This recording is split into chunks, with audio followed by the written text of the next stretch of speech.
Yes. Yeah, pretty much, yeah. All right, welcome. This is Team on Location. This is our trailer episode. So if you're interested in what we're doing, what it is that we're talking about, that's the goal of what we're going to cover today. First of all, there's 3 of us involved, and we're going to do a little bit of an introduction to each of us. So right now, my name is Ryan O'Donnell, Ryan O, and is what I go by for short. And basically got really interested in behavioral science, started finding all these internet videos and started wondering why cat videos went so viral and vlogging and all these other trends that you see when there's such great stories and outcomes in behavioral science. And so I've been trying to figure out how to mesh those together. And this project is one of those coming togethers of those. So that's me. How about Sarah? You're up. Hey, what's up? I'm Sarah Troutman. I have been in the field of behavior analysis for over 20 years, and I've spent most of my career running a behavior analytic organization out of the Bay Area. But in the last year, I decided to pivot after selling my business, and I really wanted to indulge in some more creative projects. And like Ryan, I wondered why it is that, so many cat videos, and for me, French bulldog videos, go viral. And can we get a kind of, audience and an appetite for what we're doing in the field of behavior analysis? And I got to know Ryan. You know what I was just realizing yesterday? What? The first experience I ever had with you was when you came to the Calaba conference in Santa Clara. I think it was 2018, and I remember that you were just like holding a camera and doing all these like weird B-roll shots outside of the Hyatt Regency, and I remember thinking to myself, who is this weirdo? This guy is so odd, and why is he filming plants? I remember that. I remember that exact situation. Like so much judgment. I have the clips too. We can go back and relive this if we want. So much judgment. But you and I collaborated on doing all of these great Calaba conference videos last year, and out of that was kind of born this, friendship and kinship. And I think we have a really similar, creative vision for what we believe that we can do in terms of dissemination, both inside and outside of behavior analysis, by using and leveraging social media and video and podcasting, which is such a powerful medium. So putting this project together was just like a natural kind of output and progression of that relationship. And it's also just been like deeply satisfying. So I'm pretty stoked to be here. I've also had about 5 cappuccinos. Yeah, so which is typical. I'm just like riding that caffeine wave. All right. And so what we're alluding to is we're working on this project that is video based, I would say primarily. And part of that is slowly building up a team of other folks that are interested in film as well. Mm-hmm. So a couple years ago, I met a gentleman named Jarek.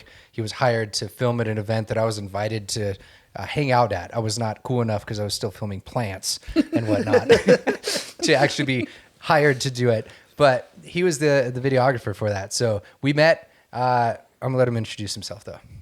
Okay. Well, my name is Jarek Image, and yes, you heard that right. My last name is Image. I'm a photographer, videographer. I just do a bunch of things. So like it's kind of hard to explain what I really do. Content creator. Yep. Just gonna name myself that. But yeah, I mean, I met you 2 years ago? Yeah, pushing 3 now. We're like on the 2.5, 3 year mark. Yeah. So some of you may have met him at different behavioral events. He's come out and joined us at a few of them, helped me out on some of the shoots and whatnot. Mostly we refer to him as like the creepy guy in the back. Is Jarek with the camera? I'm just in charge of making things look pretty. So yes. You should be nice to me, Sarah. Excuse me, I'm always nice to you and deeply grateful. Deeply grateful. All right. So what we've been, now we have to, I guess, talk a little bit about like what this team on location is. Do you want to take that? Yes. So when Ryan first filmed this, snippet with Pat Friman last year at the Calaba conference, and what did you title it? I didn't know her circumstances. Was that what? Yeah, I didn't know her circumstances. I didn't know her circumstances. I don't think at the time that either, you or myself or Pat understood that the kind of impact that would really have within our field and how much it would really resonate to people. And it was insane. Isn't it your most shared piece to date? Yeah. No, it's up there as number 1 still reigning after the last year. And this is also on the heels of me going to Boys Town for the first time in August 2018. I went with a group of my colleagues from LA, and we just had this transformative experience. It was such an amazing place to be. It was so incredible to look at the type of work and the outcomes that they are achieving at Boys Town using the family teaching model. And that really Father Flanagan was honestly a visionary before even B.F. Skinner in terms of his view on problem behavior and how it can be effectively treated. And Pat Friman has become a friend. He's a mentor. He's one of my favorite people. And so, Ryan and I just kind of started ruminating, last spring and then this summer, like, gosh, wouldn't it be neat if we did kind of a longer form piece? And we don't know exactly what that would be, where we could take a deeper dive into Pat's work. He's written and authored over 192 research articles and journal articles in our field and outside of our field, to bring some, more understanding and, kind of attention to Boys Town, because there's been a bunch of movies that have been done on Boys Town in the past, but really kind of nothing that's really brought it into the modern age. And really for us to just like be able to, share both inside behavior analysis and outside of behavior analysis, the power of what we do in a way that is galvanizing people to want to lean into us more, and really is focused on the fact that at the end of the day, we care about people, and we want to do things that help people live better lives. And so how can we express that? And we felt like Boys Town was like the perfect place to do this. Yeah. So when that came together, I remember reaching out to Jarek and I was like, hey, we've talked about, we wanted to maybe make something that's a documentary style film. And he's like, what's the idea? And it was basically me condensing that pitch with a big asterisk of like, I don't know what we're getting into. Are you ready to sign up for this?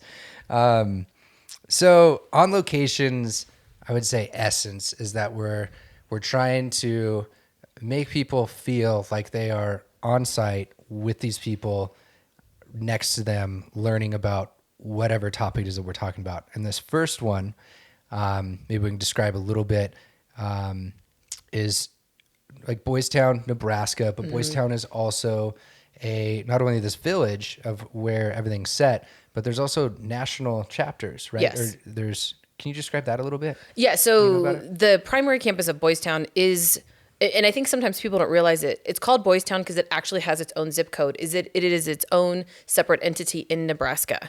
And so the Boys Town campus and city of Boys Town in Nebraska is the primary kind of nucleus of all of the programs, but they have other programs in other parts of the country. But the Nebraska location is where most of the primary work is done, and where the highest volume of, I don't want to say patients, residents. Yeah.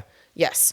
And so what's fascinating about Boys Town is, and you'll see this when you have a chance to watch the documentary with Pat, is it's a residential care facility that's part of what they do.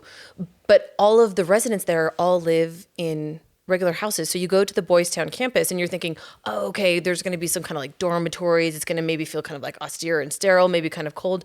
No, it's just like driving around a neighborhood, and there's kids walking around playing basketball and going to football practice or going to school or hanging out. And this is all based off the family teaching model, which was pioneered by Mont Wolf, who obviously we know is, a huge figure in behavior analysis and was one of Pat's grad school advisors at University of Kansas. And so Boys Town has done, I think, a tremendous job of being able to be this like great research facility in Nebraska, really being able to truly change the lives of the residents that are there, but also have a much broader kind of dissemination goal in order to really show the efficacy of this family teaching model throughout the country. And there's actually even a family teaching model association. There's certification that all of these families go through when they are going to apply to be one of the families that are on a Boys Town, working with the Boys Town residents. And so it's actually much more grounded, I think, behavior analysis than people understand. And it's an incredibly powerful and highly, highly effective intervention system. Yeah, what I loved, so what you're painting, I had heard about that picture of what it looks like, and I've read about in different articles and things like that. And when I showed up, I was still mesmerized at just how complete, it was just a fully functioning town, like you're saying. Yeah. Everything's there. There's no locks. There's no gates. I mean, and again, for those of you that watch the documentary with Pat, you'll hear him say this. Boys Town in Nebraska is literally the safest place in the entire state. You don't need to lock your door. There's no concern over violence because that's how effective the family teaching model and especially their level system is with the residents and people. It's just this like magical place. It really, really is. And you feel it when you're there, you feel it. And that's the goal of what we're trying to ultimately do with On Location is for those that can't make the trip out there and for companies, organizations like Boys Town that'll say yes and open their doors for us, share those sort of experiences. Well, and I think that we get so caught up in our field in terms of having conferences, which is great. I mean, obviously, this is something I'm highly involved in with a lot of different organizations. But there's also, to be experiencing something on site and in situ, and to really have this, kinesthetic experience, visual experience, visceral experience is totally different. And, Ryan and I were talking a lot about, how do we kind of make these, amazing places come to life for people so they can really contact learning opportunities in a very different way. And also just because I think this is a much more compelling way to teach and instruct people by literally, bringing them on location and having them have this like very robust experience of like, what is it like to be here versus maybe just coming in contact with Pat for a 50-minute session where you don't have the context of being actually in Boys Town, of being in the behavioral health center, of walking around and interacting with residents. So it's something that, was totally out of the box for us. And we also saw that it wasn't being done anywhere else in behavior analysis. We don't see this. So we're like, what can we do that's totally innovative? Which is where, so there's, you're talking about those, like the being able to show what people talk about. It's like you read in an article or Pat mentions it on stage or whatnot. And that's part of what Jarek was saying he was responsible for. It's like, we need to show and make people feel the emotion that comes from what these people are talking about, which turned out to be a whole lot of work, which we're going to get into a whole different episode of like what went into this, how it was done and things like that. One other thing to, I think, cover here real quick is that part of this was meant to also be this experience, but also available in like a continuing education format. Yes. So obviously, if you're a behavior analyst, you understand that you have to recertify every 2 years. And I believe what's the current requirement? 36 continuing education units? 32? 32. I want to say? Yeah, a lot. Let's just say that. You need to have a lot. And, the data is clear that typically if you attend some training, whether it's, online, whether it's at a conference, how much of the, information are you actually going to retain? I think it's supposed to be like somewhere between like 15 and 20%. What I'm hoping that we're doing here by making this, I think, a more interactive experience for people is for them to retain this information at a greater rate, but B, to make it really interesting and something that is just engaging to them. So, having these conversations with Pat and what you guys will see in the CE content is we're really talking about some of his most popular articles, some of his most popular research, but having it in a more conversational manner, but it's all in the backdrop of Boys Town.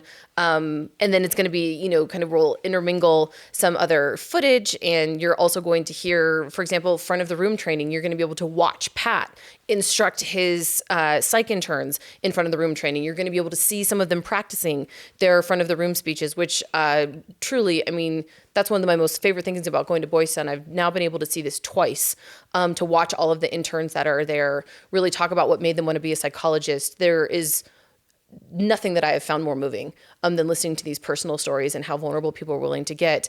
And Pat does such a great job of really making, the words that he writes in terms of like, get to the front of the room, stand out by actually showing how to do it. And we bring that to you. And I think that's going to be really compelling for the viewers.